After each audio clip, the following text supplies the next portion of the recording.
We're going to start the segment today at the 4-man plot that I did last year.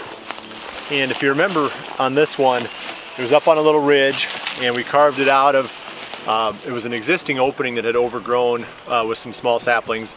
Just wanted to show you this one and give you a little update. You'll see when we come out into this, the clover is doing decently well. I think it needs fertilizer. It's going to need to be mowed here at some point too. I can see the weeds are starting to come up. There's a lot of clover in there. Usually the second year in a clover plot is going to be, when it really starts to flourish. The first year when you establish it, it can be a little bit scattered that year, but usually by year 2 it starts to really go. And there's a lot of trees in here.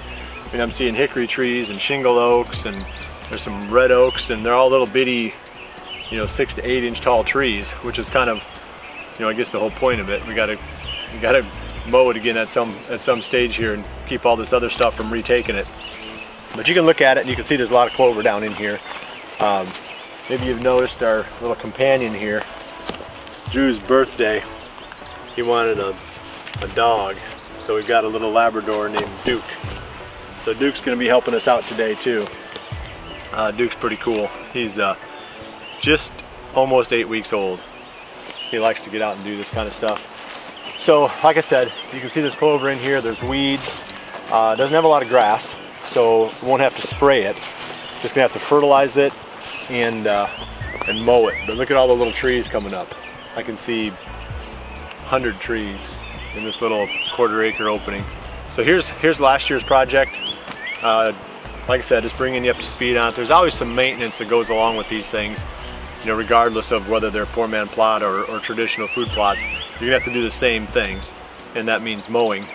With the 4-man plot, it's a little bit trickier because sometimes you're gonna have to bring in something like a push mower or maybe even a riding lawnmower set on the high setting, or if you're really fancy, you might use some kind of a push behind brush mower.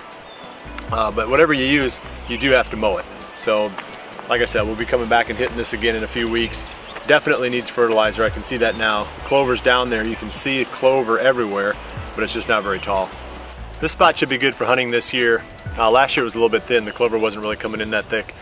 I'd say it'll be ready to go this year. Hopefully we get a buck in this area that we'd like to shoot, and this will be the place we go after him.